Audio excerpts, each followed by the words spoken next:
O ministro das Relações Exteriores da Rússia, Sergei Lavrov, está na União Europeia. Nós temos um encontro para a segurança nos territórios da Europa, que ocorre em Malta, e a Rússia faz parte deste encontro, e Sergei Lavrov, conforme sabemos, é o representante do Putin em vários lugares onde o Putin pode ser preso por conta ali do pedido de prisão feito pelo Tribunal Penal Internacional contra o Vladimir Putin. Então, Lavrov é o representante da Rússia máximo aí em vários países e em diversas instituições multilaterais, as quais a Rússia faz parte. Uma delas é justamente esta Organização para a Segurança. E Lavrov está presente em Malta para discutir ali mecanismos para que haja maior segurança no território europeu. Por mais que isso seja, por mais que isso seja um tanto irônico, é real. Nós temos, após 2 anos e meio de guerra, mais que isso, nós temos pela primeira vez o Lavrov visitando um país europeu que faz parte da União Europeia. Conforme nós sabemos, Malta, inclusive, é um dos países que entrou em uma grande leva para a União Europeia.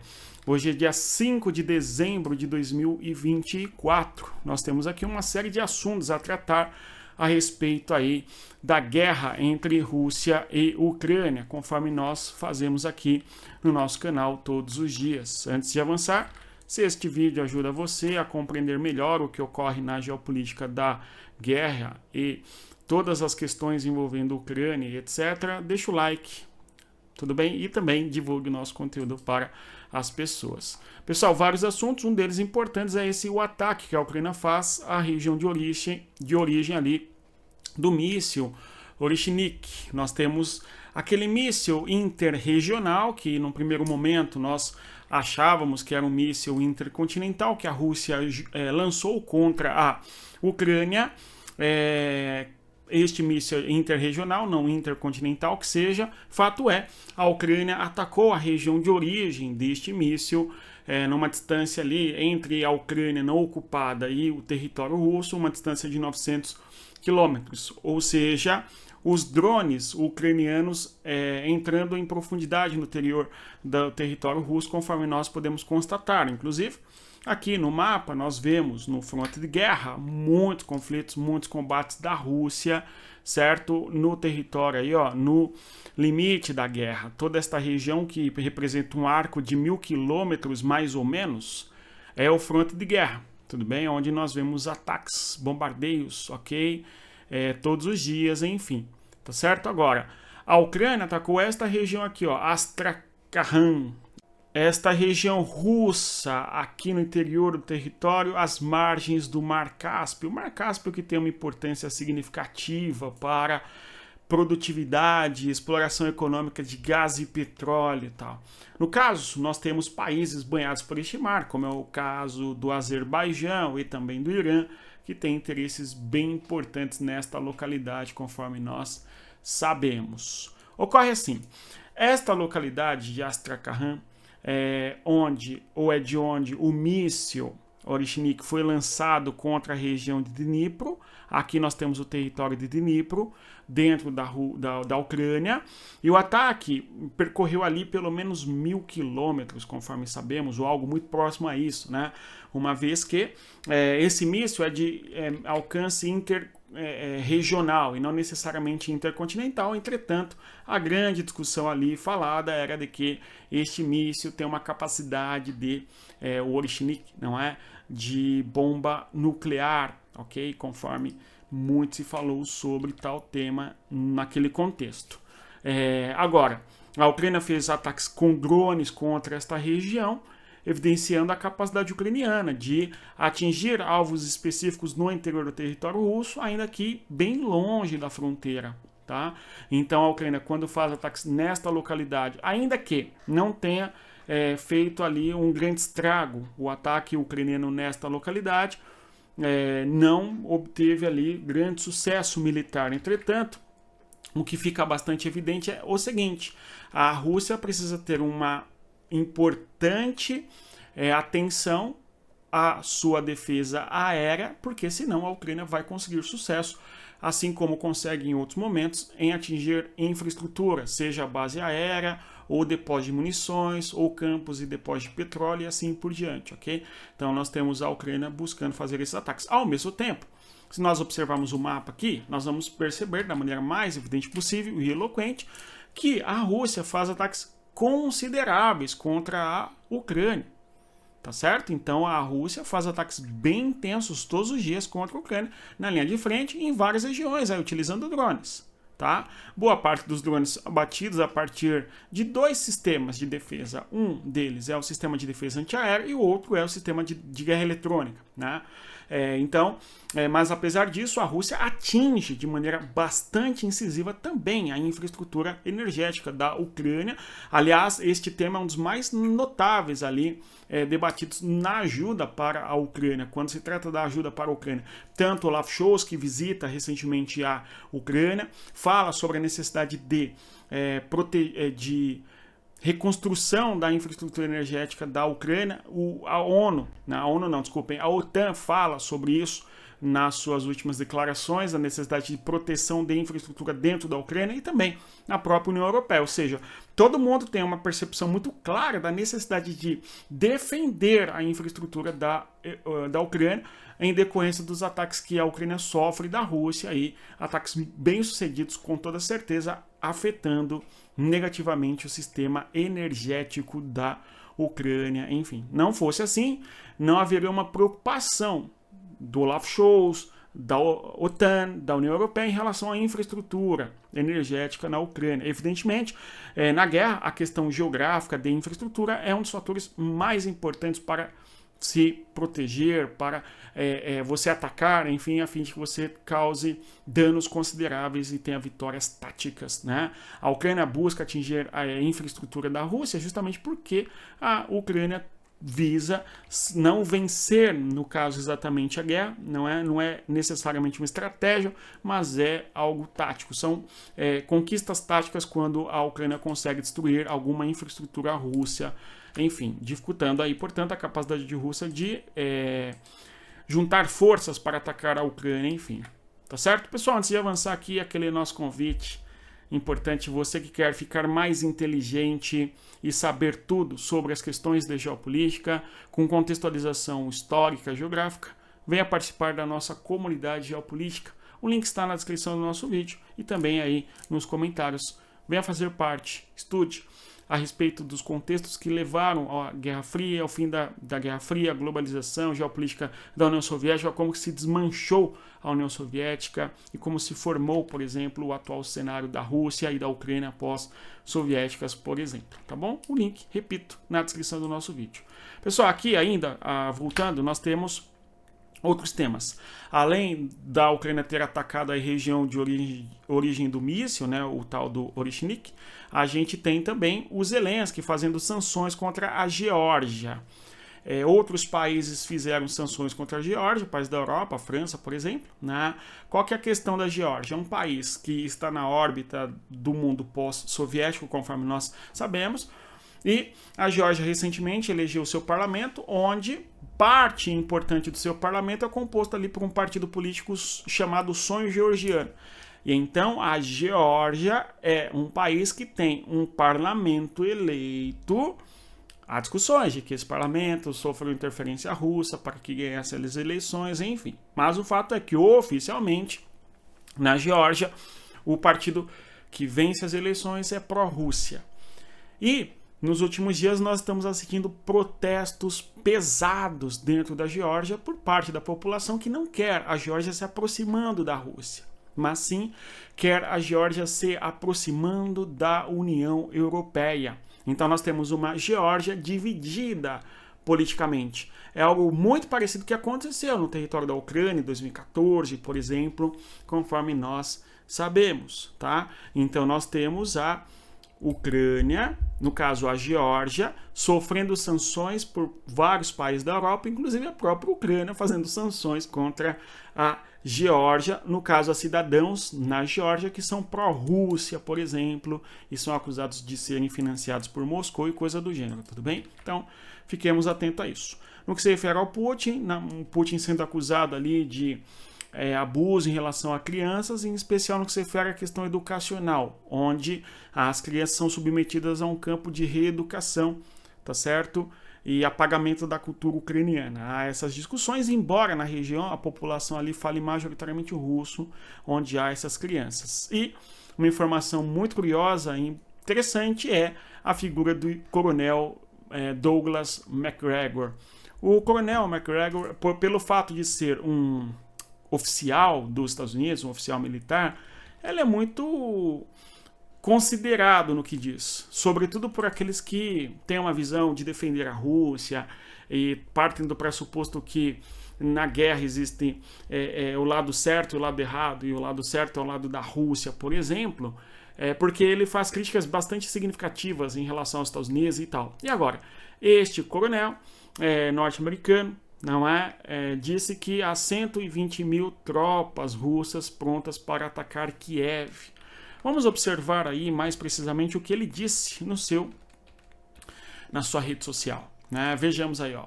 Rússia tem ali, no solo, em torno de 180 mil tropas para decidir, para fazer decisão de ataque contra Kiev, a região de Kiev, tá?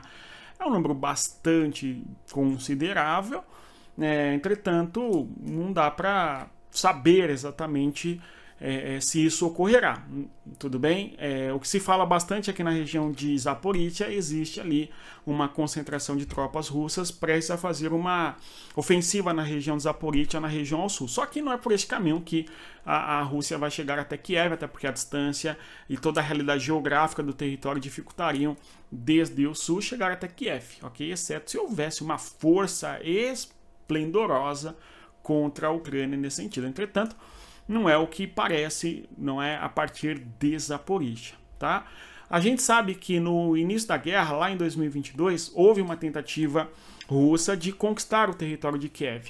Isto porque a Rússia fez um ataque contra a Ucrânia a partir de 3 frontes, não é? O fronte norte, e a partir do fronte norte quase chegaram à capital mesma, tudo bem? Ficaram no entorno, no aeroporto famoso, na região, mas não conseguiram tomar a capital Kiev. Após a tentativa da Rússia de conquistar Kiev, houve uma contraofensiva ucraniana e a Ucrânia conseguiu expulsar os russos da região norte e parte da região nordeste da Ucrânia, e desde então a guerra se concentrou basicamente na região sul, conforme nós temos hoje os tais 1000 quilômetros de frente de guerra, conforme nós sabemos, ok?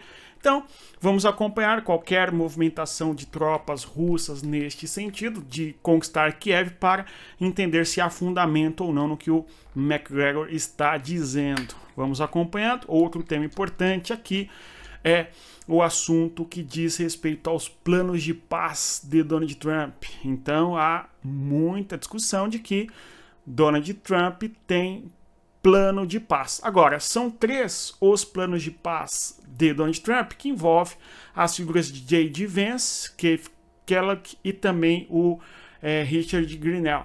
Vamos acompanhar quais que são os planos de paz e detalhá-los na sequência, mas também aí, conforme nós mencionamos aqui, o Lavrov presente na União Europeia. Vou tratar desse assunto de maneira mais detalhada em decorrência das declarações que houve por parte dos representantes políticos da Polônia e também da própria Ucrânia diante da fala do representante diplomático da Rússia, que é o Lavrov. Vamos acompanhar para entender tudo em detalhes. Agora, para a conclusão aqui desta apresentação inicial, e aí a gente vai aprofundar na questão do plano de paz e na questão da reunião na Europa, vejamos.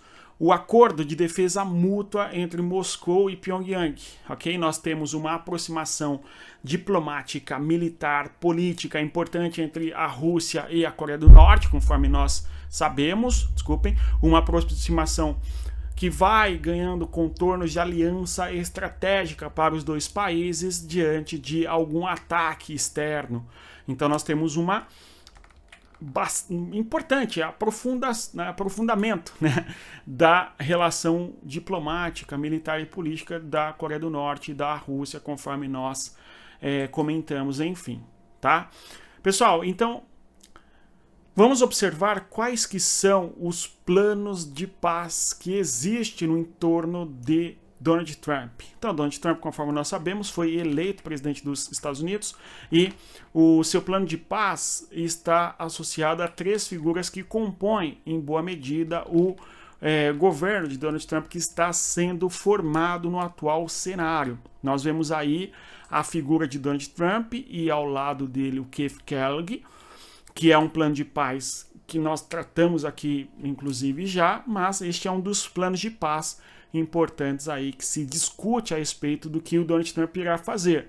No plano de paz de Keith Kellogg, nós teríamos o congelamento da linha de guerra. Então, toda a região onde a guerra ocorre hoje, teríamos um congelamento. Da seguinte maneira, forçaria uma paz através de força militar e negociações, conforme nós sabemos. Então nós teríamos os Estados Unidos fornecendo muitas armas para a Ucrânia de maneira bastante incisiva, e estas armas fornecidas para a Ucrânia fariam com que a Rússia tivesse necessariamente que buscar um caminho para a paz. Esse é um ponto, né? Agora, se não é a Rússia não quiser o caminho da negociação, nós teremos mais apoio militar ainda para a Ucrânia, de modo que, em última instância, nós teríamos à disposição da Ucrânia todo o aparato militar norte-americano contra a Rússia. Tudo bem? E na concepção dos Estados Unidos, a concepção de paz pela força, isto levaria a Rússia a sentar à mesa de negociações. Tudo bem? Então, é um acordo de paz que se daria através da força militar. Haveria o congelamento de guerra. Esses territórios ficariam congelados, não é?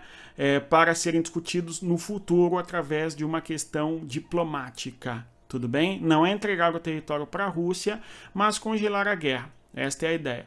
A Ucrânia fora da OTAN, pelo menos por 20 anos. Então, vejam só, para a concepção do Keith Kellogg, né? Nós temos a Ucrânia que não faria parte da OTAN, pelo menos nos próximos 20 anos. Tudo bem? Então haveria o congelamento também nesse processo de adesão da Ucrânia à OTAN, certo? Essa é a grande questão. É importante porque um dos pontos da Rússia é justamente a Ucrânia não fazer parte da OTAN, conforme nós sabemos, enfim. Tá? Ao mesmo tempo, a Ucrânia teria garantias de segurança. Tudo bem?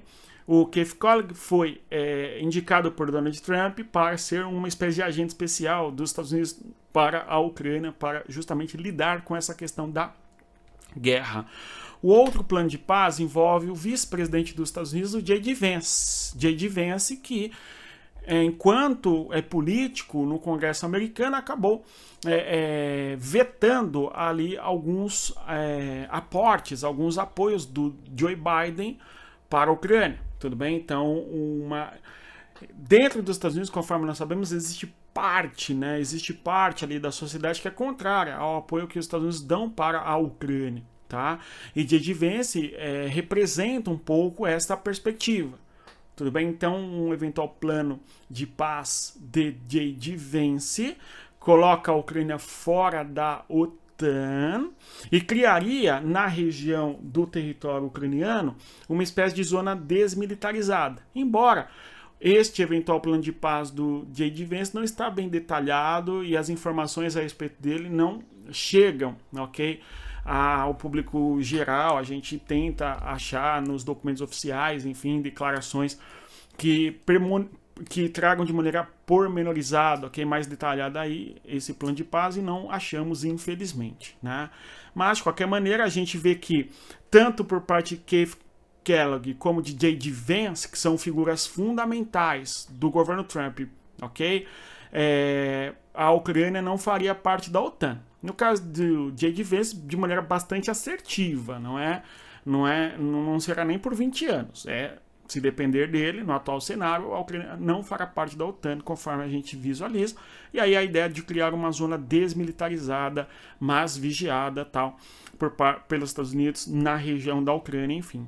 Por fim, o outro acordo é o do Richard Grenell,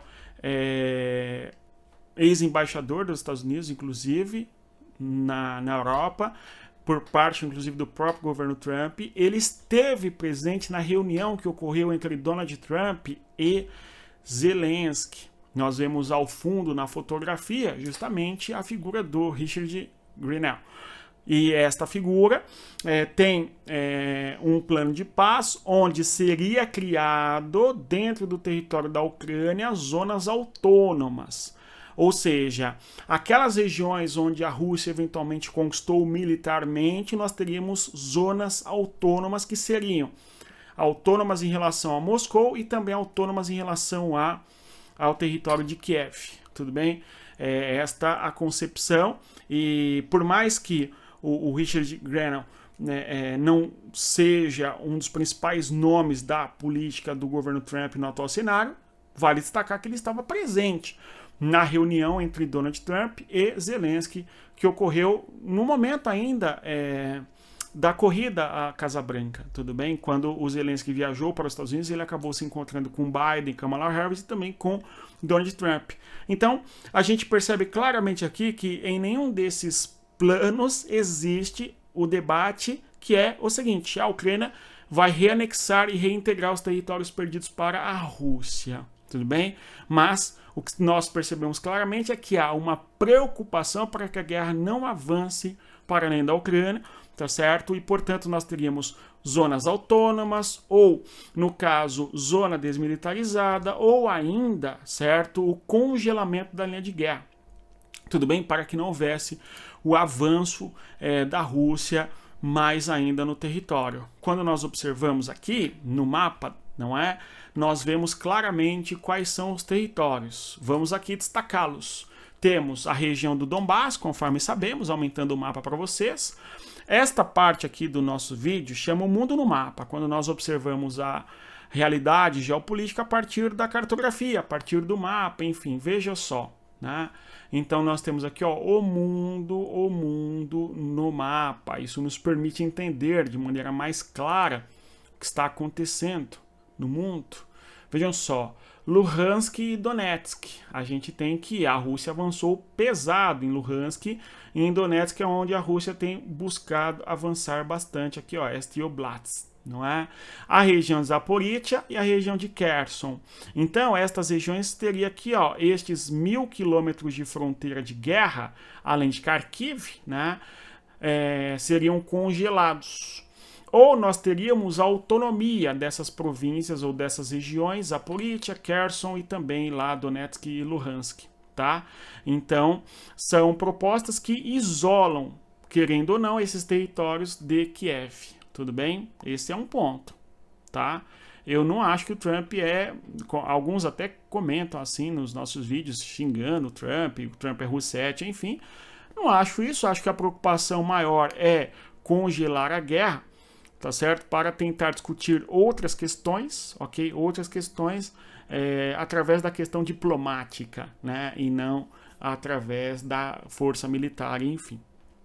Tudo bem? Então, esta seria a região, não é? As regiões, no caso. Congelamento aqui da fronte de guerra, né? Para que não houvesse avanço russo ou nem contra-ofensiva ucraniana. Esse é um ponto. A autonomia por estas regiões aqui. Tudo bom? Então são duas concepções, e a outra, criar dentro da Ucrânia uma zona desmilitarizada, ou seja, fazer com que não haja uso da guerra para avanços territoriais e recuos nestas regiões, ok? Vamos continuar acompanhando. E por fim, agora vamos falar sobre o encontro diplomático que ocorreu no território da Europa.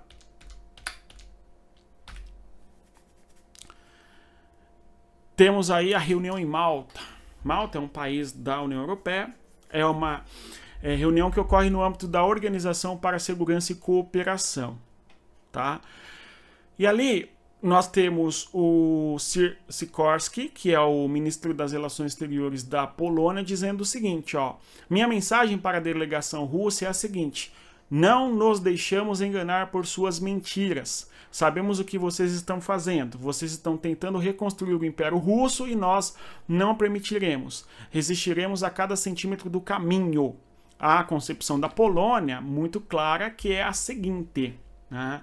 O objetivo do governo russo não é? O objetivo do governo russo é justamente avançar sobre a Ucrânia e depois sobre a Polônia, e depois sobre a Alemanha e assim sucessivamente. Tudo bem? Reiteradamente a Polônia trata deste assunto desta maneira, tá? Agora imagina vocês, em Malta, um país na Europa, chegam as delegações da Ucrânia, da Polônia, da Alemanha, etc., né? Dos Estados Unidos e também da Rússia. Imagina o climão, né? Eu imagino. E aí, quando entra o Lavrov, que é o secretário de Estado russo, o pessoal da Polônia vai até embora do recinto. Não sei se vocês viram as imagens de maneira bastante curiosa, né? Que é o pessoal tá ligando o dane-se e indo embora. Simples assim, né? A gente viu quando começou a guerra muitos, não é, diplomatas também na ONU, quando haveria ali os discursos da Rússia, o pessoal ia embora sem poucas ideias, né? Essa é a mensagem. Aí no vídeo a gente vai visualizar justamente o Lavrov está falando lá no telão, né? E a delegação polonesa indo embora.